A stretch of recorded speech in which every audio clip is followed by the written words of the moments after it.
दोस्तों। आज हम कुछ नया सीखने वाले हैं एंटिटी फ्रेमवर्क कोर में, जो कि डेवलपर की लाइफ में एक बहुत बड़ा प्रॉब्लम है। तो आप देख सकते हो मेरा ब्लॉग है प्राइम व्यापार। यहाँ पर मेरा ऑलरेडी ब्लॉग जो अवेलेबल हो ये है, how to show detailed underlying SQL queries. तो सबसे पहले इसका एडवांटेज क्या है। तो आज O R M framework market में है और हम लोग सिंपली टाइपर या फिर एंटिटी फ्रेमवर्क यूज करते हैं। तो अभी एग्जांपल के लिए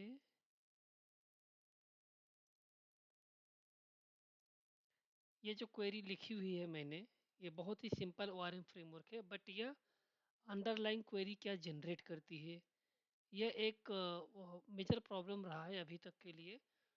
अंडरलाइन क्वेरी क्या जनरेट हो रही है, यह देख करके हम ये पता कर सकते हैं कि क्वेरी का कौन सा पार्ट हम ऑप्टिमाइज कर सकते हैं जिससे आपका जो डेटाबेस रिट्रीवल है वह फास्ट हो।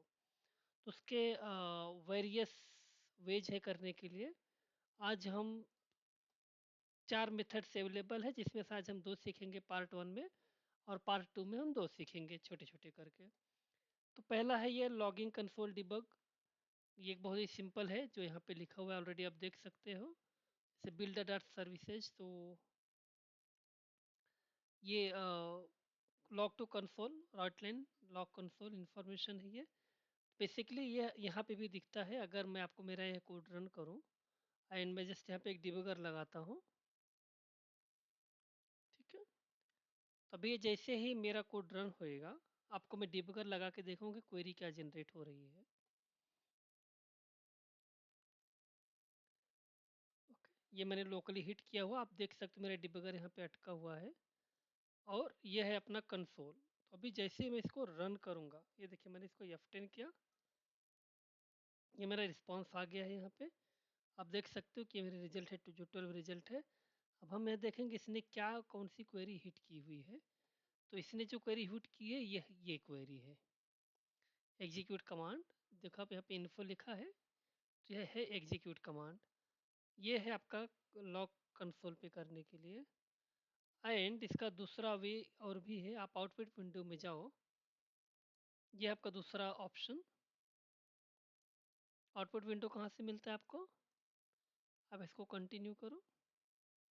मैं इसको वापस रन करता हूँ एंड सबसे पहले डिबग मेन्यू पे जाना है आपको, आउटपुट विंडो पे क्लिक करना है। तो मैं इसको क्लियर करता हूँ यहाँ पे एंड आप इसको वापस रन करो। आप देख सकते हो ये अभी मैंने वापस रन किया हुआ इसको।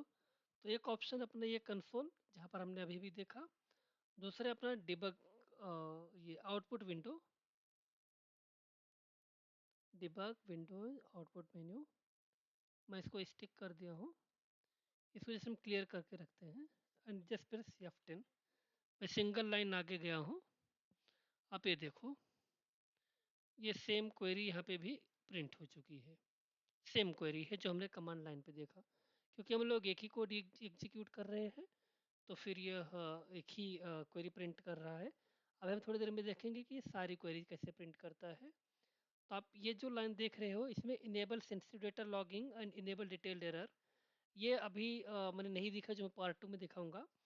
इसका एडवांटेज ये है कि अगर आपने कोई, लेट्स से अगर आपने कुछ फिल्टर पास किया है, जैसे अगर मैंने यहाँ पर कुछ फेयर क्लास में कोई फिल्टर लगा दिया इस क्वेरी में, तो इस कंसोल विंडो में वह आपको पैरामीटर नहीं दिखेगा, क्योंकि आप बोलोगे सेंसिटिव डेटा है।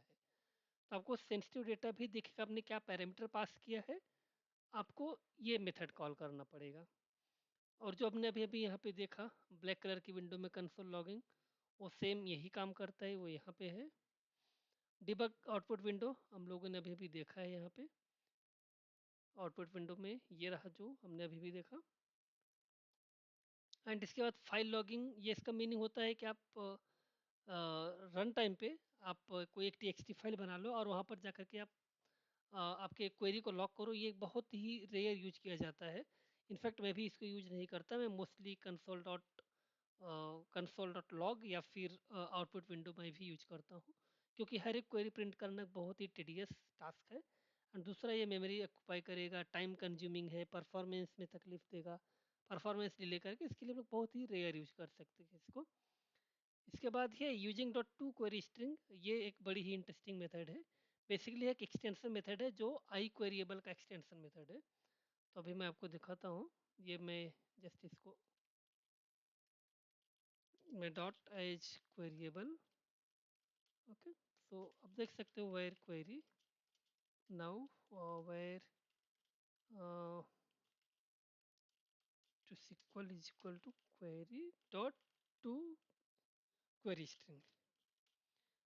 तो क्वेरी स्ट्रिंग यह आई क्वेरिएबल का एक्सटेंशन मेथड है। आप देख सकते हो इसको यहाँ पे आई क्वेरिएबल सी स्टैटिक क्लास मीनिंग एक्सटेंशन हो गया है। I'll show you।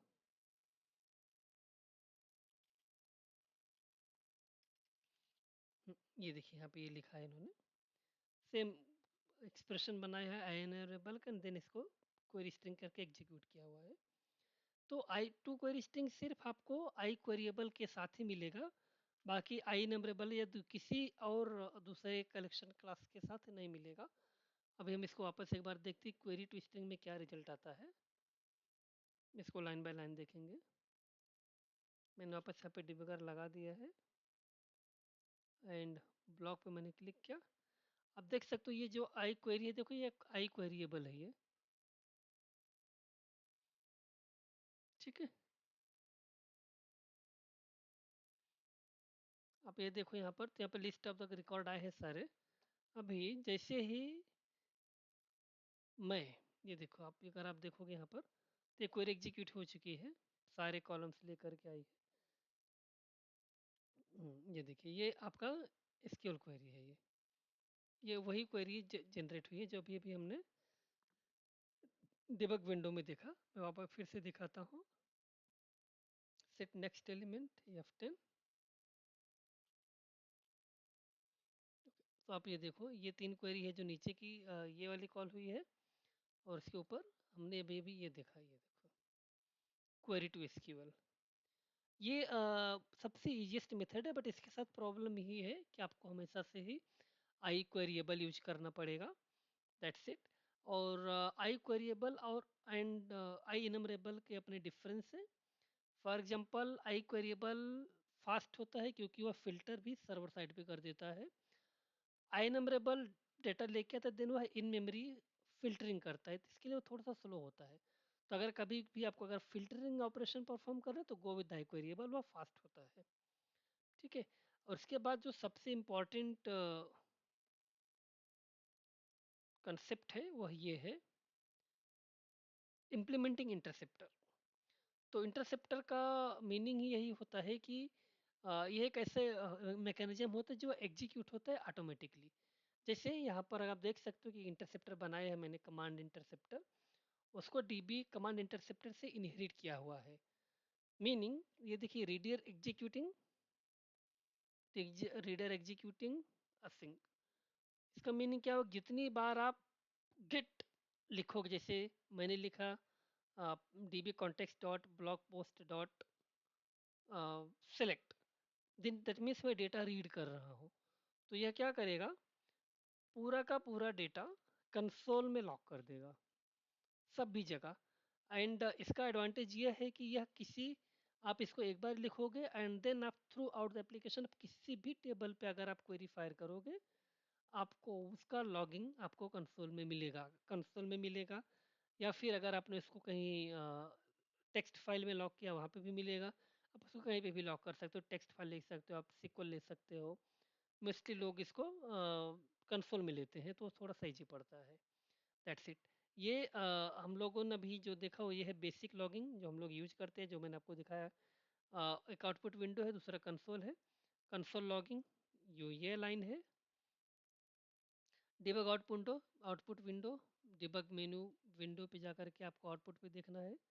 तो ये वाली जो लाइन लिखी है ये आपका आउटपुट विंडो है ये।